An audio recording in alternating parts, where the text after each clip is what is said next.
Hello, brothers and sisters in Christ. Magandang tanghali po sa ating lahat.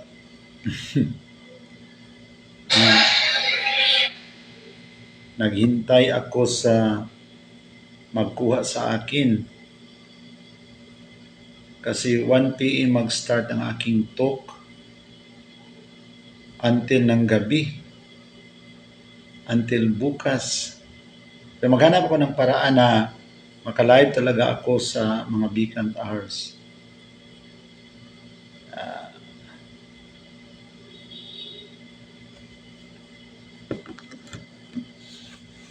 Good morning, magandang tanghali po sa ating lahat, sa ating mga kababayan. Kumusta na po kayo, mga kapatid natin sa iba't ibang dako ng Pilipinas?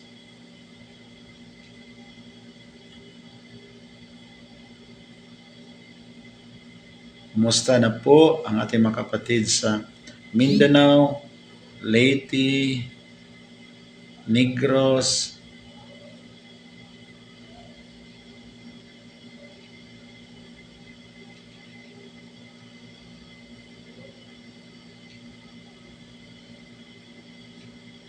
kumusta na po ating mga kapatid sa Luzon, Metro Manila, Badedjan Juna, maayong udto diha Badedjan. Maghatag ko ng talk sa mga lay minister sa Lagaw, 1 p.m. hanggat sa gabi.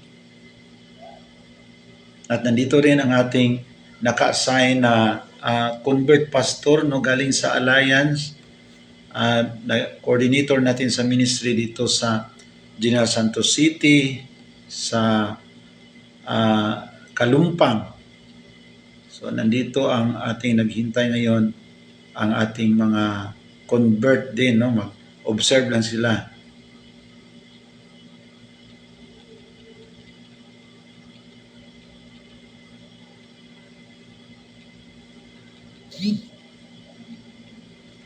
And then, pasalamat sa Panginoon na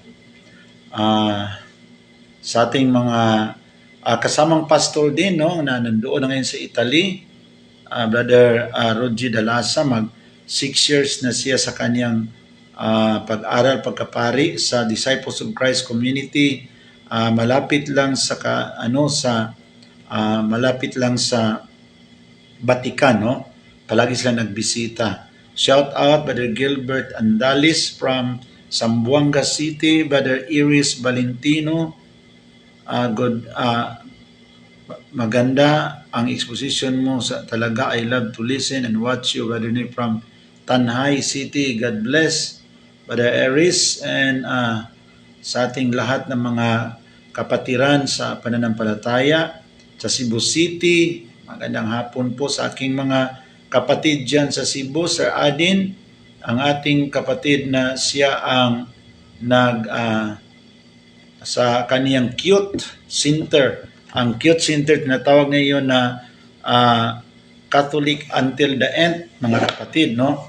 So habang naghintay ako sa mag-pick up sa akin sa ating coordinator sa ating mga kaabag dito sa Lagaw Paris, I think nandyan daw sila sa 250 to 300. So marami ang ating mga kaabag, no?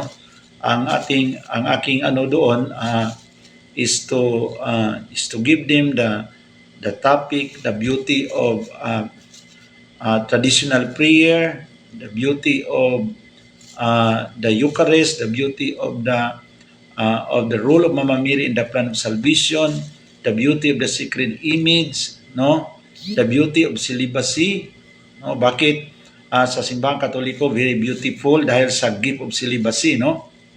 Kasi maraming mga nagtatanong bakit talagang pinipigilan sa simbahang Katoliko ang pag-aasawa ng mga pari. Actually, ang sagot natin, hindi yun pinipigilan, kundi voluntary yun. Tulad sa akin ba, hindi ako pari, no? Hindi ako pari, ngunit voluntary ako, Brother Aris, na nag-surrender sa Panginoon sa aking bilang single. Kasi bukas, punta naman ako sa Bukidnon. Pagka next day, punta mo ko sa Cagayan. Pagka next day, punta mo ko sa Butuan. After Butuan, punta naman ako sa Cebu, sa Southern Cebu, mayroong mga invitation. After Cebu, punta naman ako sa Zamboanga, mayroon akong invitation sa Talusan, Paris, Sibugay Province. So, San Isidro Labrador, I think San Isidro Labrador ang kanilang parokya. Then mayroon tayong marami pang invitation dito sa Samal Island, Davao, ngayong September, last week September, Tampakan, South Cotabato. So, ang ating buhay is always traveling, no? Traveling from one place to another, traveling from one place to another, sharing, giving inspiration of our people. Kaya, saan ko naintindihan yung explanation tungkol sa celibacy? Yung una, doon sa sinasabi ni Apostol Pablo sa 1 Corinthians chapter 7, na ang tao na walang asawa ay makapag-focus sa kanyang paglilingkod sa Panginoon. So sabi nga ni Pablo na ako nga ay hinahangad ko na ang lahat ng mga lalaki ay maging tulad sa akin para mapaglingkuran tudong-tudo ang Panginoon. Ngunit hindi lahat na pareho ang ating mga tawag, Brother Joseph. May mga tinatawag na magkaroon ng pamilya kasi isa rin yung sakrament. Ang pagkaroon ng asawa, pagkaroon ng mga anak, importante yun kasi saan tayo kukuha ng magpapari, magmadre, kung wala yung mga tinatawag para magiging tatay, magiging nanay. So that is also a very important vocation, ang pagiging tatay at nanay. Pero sabi ng Mateo chapter 19 verse 12 na sabi ni Jesus, mayroon talagang mga lalaki na hindi makapag-asawa alang-alang sa kaharian ng Diyos. So there are men who cannot intermarriage because of the kingdom of God. So mayroong mga taong pinili. Kaya dito sa Simbahang Katoliko, makita natin ang ganda. No, silibit ang ating Santo Papa. So nakapokus siya sa paglilingkod sa buong simbahan. Silibit ang mga bishop, silibit ang mga pare. Kasi isipin natin kung ang ating Santo Papa mayroong pamilya, mayroong 4 na anak, ang mga kardinal mayroong taglimang anak. So, kung mayroon mang mga suliranin na pinag-uusapan ay talagang ma-involve ka agad ang pamilya. Kaya makita natin ang kaniyang strength, ang kaniyang tibay sa pagkakaisa sa Simbahang Katoliko kasi ang namumuno sa atin, nakapokus lahat sa kaharian ng Diyos. Kasi kung mayroon yung mga anak, mga bunso, panganay, edi mag-retire ako pagka-bishop. So mag-complain ako, Sister Marilyn, mag-retire ako pagka-bishop. Ano na lang yung mga anak ko, nag-aaral ka pa sa kolehiyo. May mga anak akong may mga apo ako na sinusuportahan pa sa pag-aaral. So itong retirement, magiging napakabigat sa puso mo kasi saan ako kukuha ng pangtustos sa mga anak ko at mga apo na nag-aaral pa sa kolehiyo. So sa magitan na yan, papasok yung tinatawag family interest. So mas lalong magkagulo ang simbahan. Kaya ngayon, pag sabi ng Santo Papa, at the age of 75 is the mandatory retirement of all the bishop, that the bishop of a particular diocese must submit their resignation to the Supreme Pontiff of the Catholic Church. So, submit sila kasi wala man silang iniisip na ma-affected sa kanilang retirement kasi wala man silang mga anak at mga apo. Kaya, sabi ni Apostol Pablo, ang tao na maglingkod sa Panginoon na mayroong asawa, hindi talaga makapokus kasi mag-isip siya sa kanyang asawa, mag-isip sa kanyang mga anak, mag-isip sa kanyang mga apo. Pero ang tao na walang asawa ay talagang makapokus sa paglilingkod sa Panginoon. Ngunit hindi natin sinasabi na ang pag-aasawa, ang pagkaroon ng pamilya ay masama. Kasi isa rin itong sakramento kung saan makapag-produce sila ng mga anak ayon sa sinasabi ng Malakay chapter 2 verse 16 and 17. Ano ba ang layunin? Bakit kayo ay mag-asawa? Para magkaroon kayo ng mga anak na may takot sa Diyos. So ang tumong nga kinahanglan nato nga magminyo para doon natin mga anak na may kahadlok sa Diyos. Pero sabi ng Matthew chapter 19 verse 12 na dili tanang lalaki ang makasulod sa kaminyoon kay aduna may mga lalaki nga ang ilang kinabuhi ilang gigahin exclusively for the service of the Lord. Kaya malaki itong pinagkaloob sa Diyos. It is a gift, it is a greatest gift of God. In the Catholic Church na mayroon tayong mga celibate ang bishop natin, celibate ang mga kaparian natin para ang kanilang buhay at kanilang lahat ng mga ginagawa ay talagang maipokus doon sa paglilingkod sa simbahan sa ating Panginoong Diyos. Kaya celibacy is a wonderful gift in the church founded by our Lord Jesus Christ. Kasi tingnan natin ang may mga bagong sikta na nagawa, no? Yung mga bagong sikta, pagka next generation, magkagulo na. Kasi mayroon akong mga kaibigang pastor na siya ang pastor. So nakapagpatayo siya ng malaking simbahan. So of course, nagpili siya sa kanyang mga anak sino ang magiging susunod sa kanya para hindi naman masayang yung kaniyang pinagtrabahuan, yung kaniyang pinapatayo na building para mapakinabangan pa rin sa pamilya ang simbahan. So, gusto niya na ang susunod sa kanya, yun rin kanyang junior o yun bang kanyang bunso, yung kanyang panganay na anak na mag-take over. So, pagdating ngayon doon, someone take over. Yung ibang mga anak medyo magkaroon ng jealousy kasi if you take over the leadership of the religious group, of course, lahat ng mga control sa pira, sa leadership is under your control.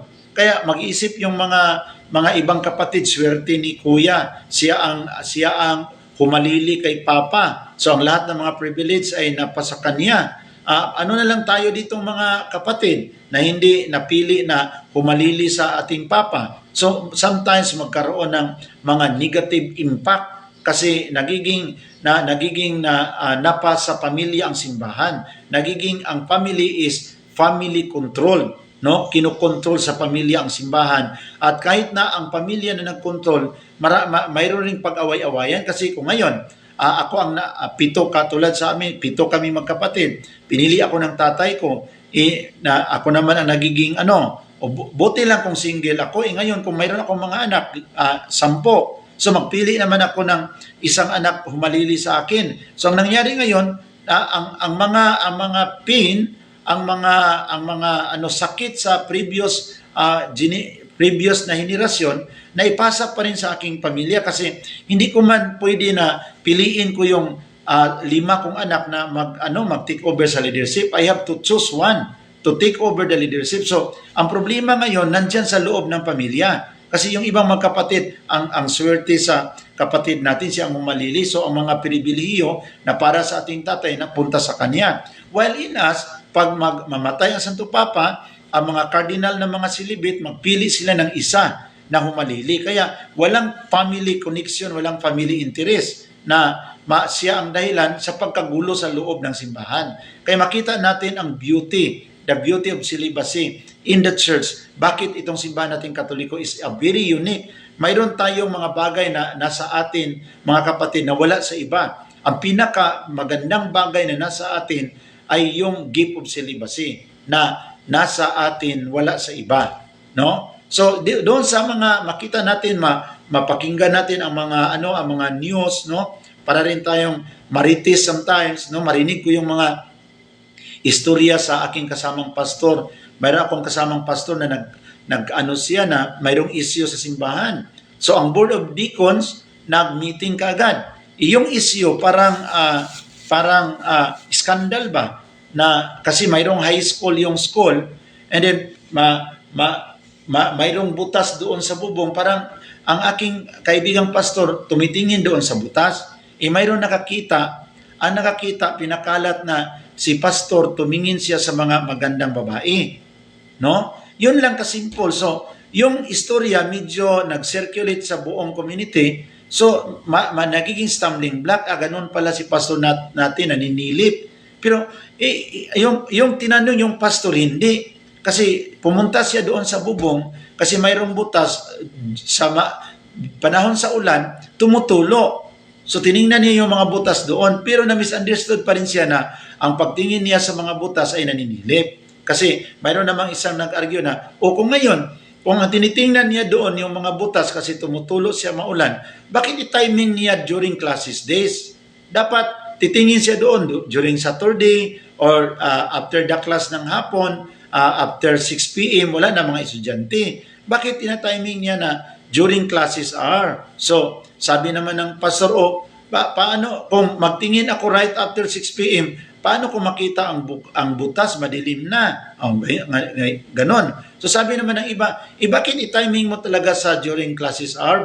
Bakit hindi mo i-timing ng Saturday, Sunday na wala mga estudyante para sana hindi kakalat itong mga istorya na masama? So nagkagulo. So dahil sa mga istorya na parang nawala na yung dignidad sa pastor, kawawa naman, nawala yung dignidad sa pastor, nag-meeting ang Board of Deacons. So pag meeting sa Board of Deacons, nagdesisyon ang majority na si pastor aalis na lang para matapos na itong mga istorya na very scandalous story. Maawa man tayo sa pastor natin, pero kung ipatuloy ang kaniyang presence dito, wala nang katapusan itong mga istorya. So the Board of Deacons decided. So masakit sa pastor kasi ang aking kaibigang pastor, mayroon siyang mga anak na mga nag-aaral pa sa high school, may dalawa sa college. So na lang, na doon man siya kumukuha sa kanyang pangangailangan, sa kanyang pamilya at sa Kaya napakasakit sa puso ng aking kaibigang pastor.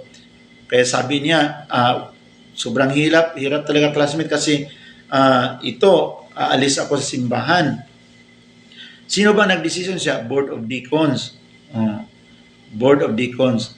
Then mayroong nag-joke doon na ang Board of Deacons ang dahilan sa kahirapan mo. So hindi na natin yan tawagin Board of Deacons, Board of Demons. So nagtawanan kami. Tumawa rin ako kasi biglang first time ko narinig yung kanyang sinasabi na kung ganon, ang dahilan sa paghihirap mo ang Board of Deacons kasi sabi niya pwede man sana yun masolusyonan yung mga istorya kung magpatawag ng general meeting, mag-explain ako sa king side. Bakit talaga hantong na tinanggal ako na mag-transfer sa ibang simbahan na ang ibang simbahan maliit lang, walang kakayahang mag-support sa aking mga anak na nag-aaral.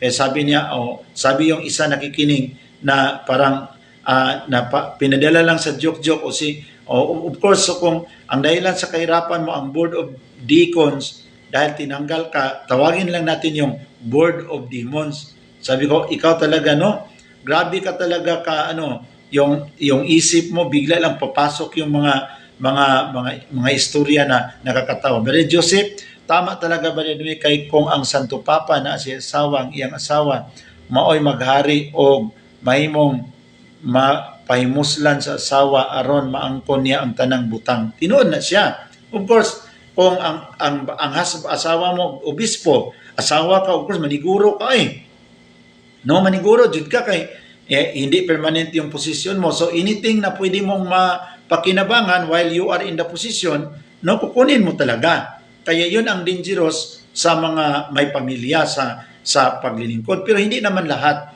Kasi marami ring mga denominasyon na patupad nila ang disiplina na sa kanilang, kahit na may asawa sila, maganda pa rin ang takbo sa kanilang community. So, I think na it depends on the person himself. Paano niya dinala, paano siya kumilos bilang isang pastor sa isang Pero kadalasan talaga ay one of the problem in the ministry, lalo na sa mga kapatid natin na mga hindi Katoliko, yung may pamilya ka, makaepekto talaga kasi ang mga iniisip mo magiging divided.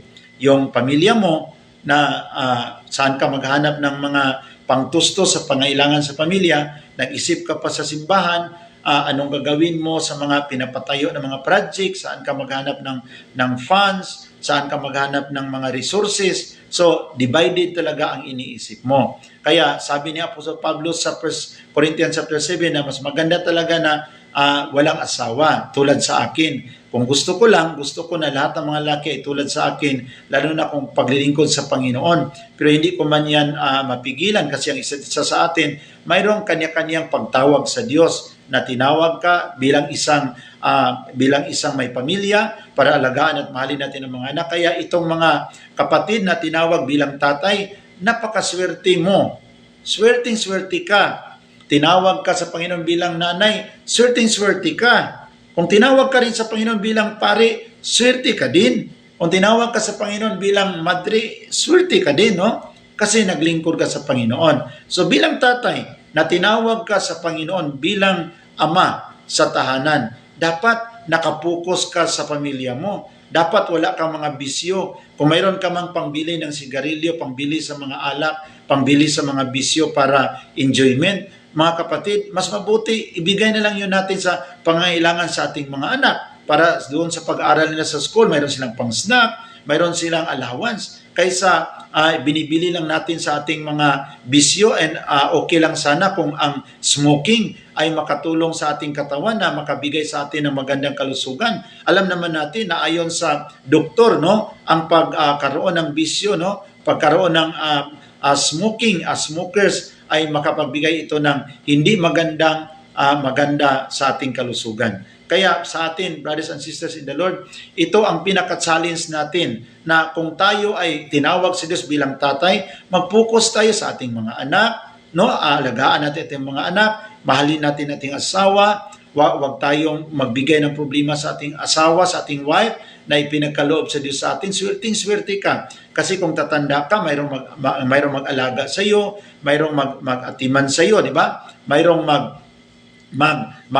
magsakripisyo para sa iyo. No, kaya mayroon tayong tinatawag na reward kung tayo ay nagsakripisyo dahil sa kapakanan at magandang kabutihan sa ating mga anak. Darating ang panahon tayo ay tatanda, may mga anak tayo na tatakbo, may mga anak tayong mag-alaga sa atin, di ba? Brother Frankie, Brother Rinaldo, Sister Marilyn, Sister Jean, Sister Miraflor. No, malaking pinagkaloob doon sa Diyos to have a family. Tayo, ang mga pare naman ay talagang bilang silibit, you enjoy, mag-celebrate ng mga misa, sa kain ng mga masarap, then punta sa iba't ibang mga lugar na maganda. So that is your enjoyment. Pero pagdating naman sa katandaan, mayroong pagkakaiba kasi iba talaga, Brother Frankie at Brother Rinaldo, kung ang mag-alaga sa iyo is caregiver. Ikumpara mo sa anak mo, anak at apo na mag-alaga sa iyo, iba talaga. Ang pag-alaga sa anak, ang pag-alaga sa mga caregiver, pag-alaga sa mga ibang tao, kahit na sinusuhulan natin yan,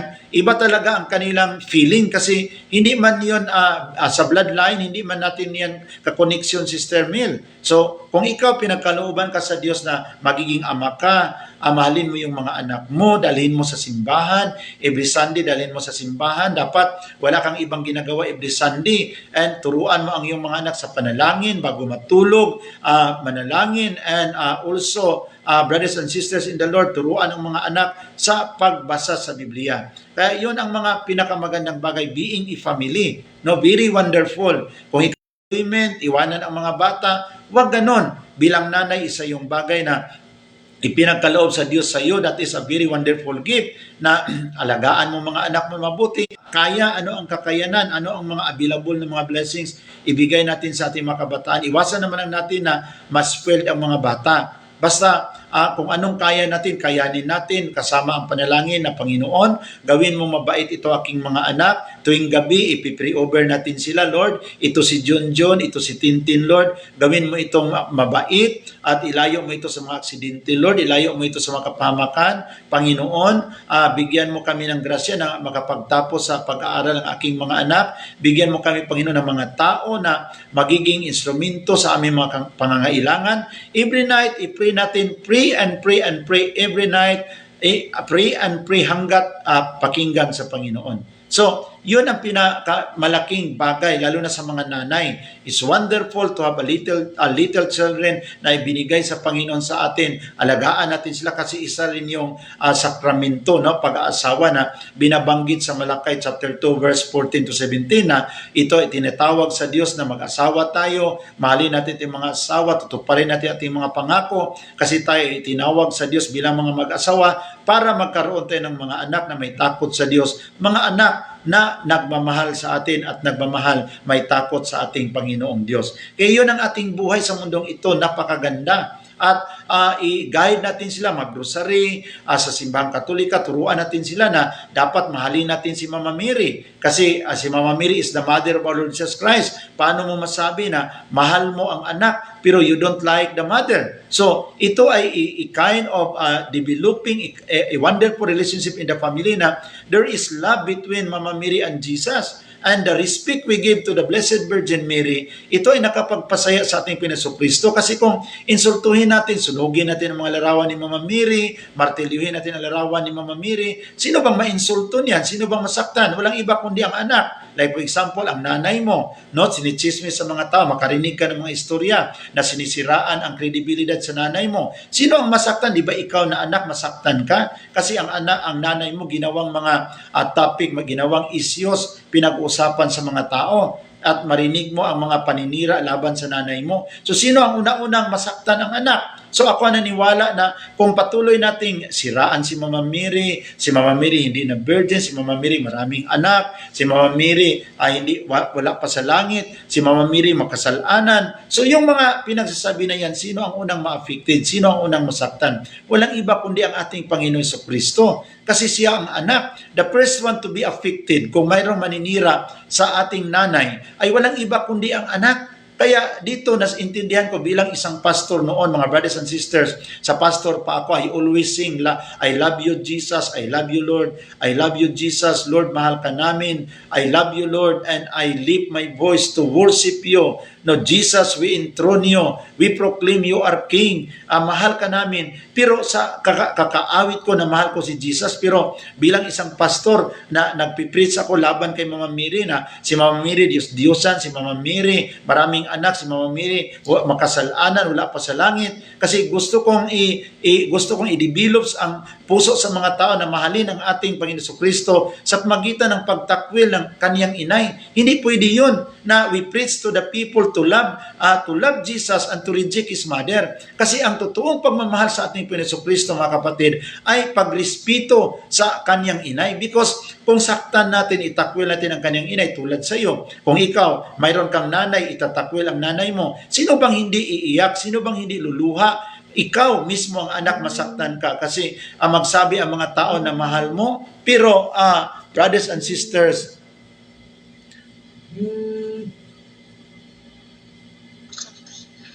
bro, nandiyan ka na sa labas?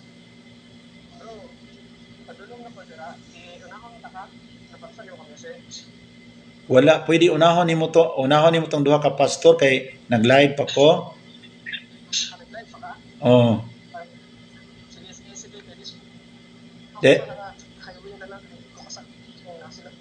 Then ako na dayon basta yutimyo luwagi ha katong mga pastor naghulat sa parokya. Okay. Salamat. Sige ako lang mano dito mga anak. Oh, nara la diha, do na siya iyang misis, pastora po na iyang misis. Thank you. And kasi ang this ang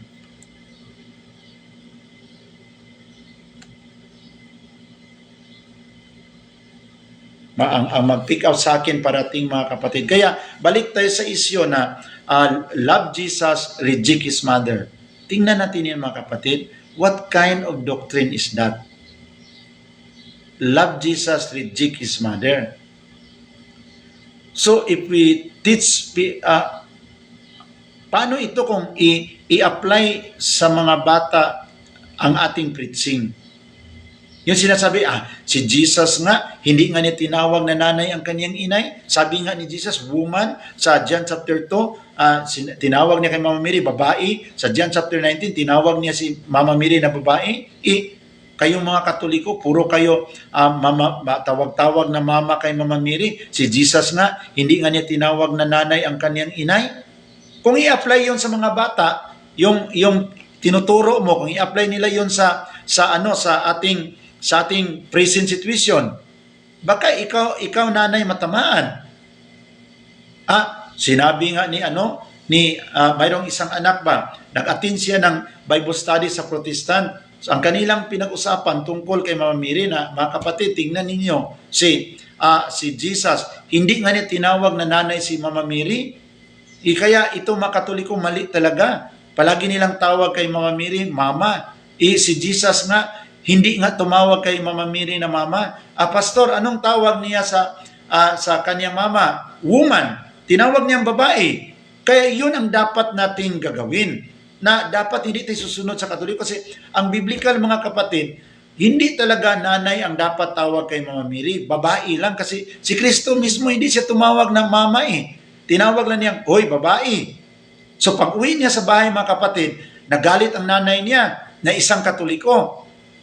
Ikaw Roselyn ang pangalan. Ikaw Roselyn, ang tagal mong nakauwi, palagi kang nag-atin-atin sa Bible study ng pastor na yan. Ha? Anong klase kang anak? Na ngayon 11 p.m. na, grabing pagkahintay-hintay ko sa iyo. Alam niyo, sinagot kaagad siya sa anak niya na nag-attend sa Bible study sa isang pastor. Sagot niya sa kanyang nanay, "Woman, babae." So, yung kanilang learning sa Bible study, in-apply niya. Yung kanyang nanay na Katoliko, nagsermon-sermon sa kanya, anong makukuha mo diyan sa Bible study nila? Ha? Matagal ka uwi tuwing gabi na every Sunday evening, ang tagal mong uwi. Ano makukuha mo sa Bible study nila? Sabi ng kanyang anak na nag-attend doon sa Bible study sa isang pastor, sabi niya, "Woman, how does it affect to me? My time has not yet come." Nasiyak ang kanyang nanay na Katoliko. Kasi yung Bible study sa pastor, in-apply pala sa kanyang anak. Kasi yung sinabi ni Mama Mary kay Jesus, wala na silang alak. Sabi ni Jesus, "Woman, how does it affect to me? My time has not yet come." Ngayon, pag uwi niya, sinirmonan siya sa kanyang nanay na Katoliko. Anong makukuha mo dyan sa mga Bible study nila? Wala kang makukuha. Sagot siya, "Woman, how does it affect to me? My time has not yet come." Nasiyak ang mama. Ano yan? Sabi niya, "This is a biblical application. In-apply ko ang nakasulat sa Biblia." So, ang Bible study na pinag-usapan sa pastor, tingnan nyo, kahit na si Jesus hindi tumawag sa kanyang inay na mama, ang tawag niya, "Woman." Yung sabi ni Mama Mary, "Anak, wala na silang alak." Sagot ni Jesus sa John chapter 2, "Woman, how does it affect to me? My time has not yet come." So ngayon, yun pala ang tama. Kasi sabi sa pastor, wag nating gayahin yung Katoliko. Magmamama sa kanyang, wag nating gayahin yung Katoliko na tumatawag kay Mama Mary na mama. Kasi si Kristo nga hindi tumatawag kay Maria na mama, ang tawag niya woman. So yung pinagalitan siya sa kanyang nanay na Katoliko, "Anong kwenta kang pagkaanak? Palagi kang gabi-gabi na makauwi. Anong makuha mo sa Bible study dyan?" Sagot ng anak, kasi in-apply niya ang napag-aralan niya sa Bible study. Sagot ng anak, "Woman, how does it affect to me? My time has not yet come." Ingon siyang nanay, natanawa na buang nagyugas, ikag atin na ng ilang Bible study niya. Tanawa, unsay imong tubag? Nabuang ingon ang nanay, nabuang ng yuga. Iyang kasabay, unsay makuha niyo ng inyong Bible study diha tuntuon sa Biblia. Niya ang ilang studyhan dito Bible study kay si Jesus wala nagmama kay Mama Mary, kay pag-ingon ni Mama Mary wala na sila binon, nitubag man Jesus, "Woman, how does it affect to me? My time has not yet come." So yung pinagalitan siya kasi in-apply niya yung nandoon sa Biblia nakasulat. Anong klase ka? Anong makuha ninyo sa Bible study? Ano napatutunan ninyo sa mga Bible study sa pastor na yan? Sagot siya, "Woman, how does it affect to me? My time has not yet come." Ningon ang mamang Katoliko, "Tanawa, nabuang nagyud ka, ang imong tawag na ako, babae na lang. Woman, how does it affect to me? My time has not yet come." Hoy, unsay nahitabo nimong babayhana ka na buang naman tayo kayo. Siya nga, that is how the Bible is to be applied in our present time.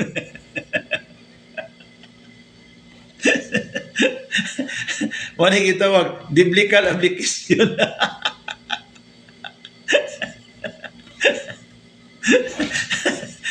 So sige niya Bible study dito, atin ang Bible study. Naisgutan man nila nga si Maria, si Jesus wala magmama ni Maria. Unsa na mga Katoliko tawag-tawag kay Maria nga mama. Si Kristo man gani sa John chapter 2, wala man gani magmama kay Maria. Iya ra man ni gitawag babae. Sa John chapter 19 isa babae. O niya kitang Katoliko makita Mama Mary muna ang saktuan na ay di nato sundon, di nato gayahon ng Katoliko. I-apply nato dapat Bible application gyud. Kasaban siya siyang mama. Unsay makuha niyo anang Bible study? Ha? Sig Bible study nga gabi na kayo mo makauli. Unsay niyo makuha ana? Tubag din ang anak, woman, how does it affect to me? My time has not yet come. Ingon ang iyang mamang Katoliko, tanawa na, buang nagyug ka. Sa sige ni mo Bible study siya, ma, this is how the Bible being applied in our present situation. So, keep silent, woman. How does it affect to me? Walang karong udtuha mga igsoon. Tapuson na nako ang akuang mga pagbabahagi kay madto na ko sa binyo maghatag ko og talk. Mag-start sa 1 p.m. In the name of the Father, Son, the Holy Spirit. Amen. Lord, teach us the Christ-like attitude. And we know why it happens, what is the deepest meaning of this biblical narrative. We ask you, Lord, to bless all of us at this moment as we continue to proclaim to you your faithfulness. And even in the midst of our problems, nandyan ka palagi, Panginoon, kasama namin. Thank you so much. Alam namin na ang lahat na itong problema na aming hinaharap sa aming buhay, magkaroon ng solusyon. Kasi ikaw mismo ang nagsabi, call unto me, and I will answer you and show you great and mighty things that you do not know. Bless all my viewers at this time as we continue to live in this world with your presence and with the harmony that comes from the Holy Spirit. Basbasan mo aking mga viewers, Panginoon, sa iyong pagmamahal at pagpapala, kasama ang kanilang mga mahal sa buhay, sa pamagitan ng iyong anak na aming tagapagligtas. Amen. In the name of the Father, Son, the Holy Spirit. Amen. Maraming salamat at bye-bye po mga brothers and sisters in the Lord. Ayaw ninyo i-apply itong apply sa Biblia ha, na kung kasabaan mo sa inyong mama, ang inyong tubag, woman, how does it affect to me? My time has not yet come. Ni kay ni-appeal mo din siya Bible study sa Protestante. Ni ang gitudlo dito sa Bible study. Bisang gani si Jesus, amang gani magmama kay Maria. Sa John chapter 2, John chapter 19, gitawag na mga gani babae. Ingon si Maria, anak, wala na sila'y bino. Ni tubag si Jesus, woman, how does it affect to me? My time has not yet come. Pag uli niya na, suko kayo ang iyang nanay. Nganong dugay mo ikang ni uli? Ha? Unsa may imong makuha ng Bible study diha, kabi na kay mo uli. Nitubag iyang anak ng babae, woman, how does it affect to me? My time has not yet come. Nabuang nagikang babayana ka. Anang imong si Bible study diha. Ingon ang iyang anak, woman, this is how the Bible is to be applied in our present situation.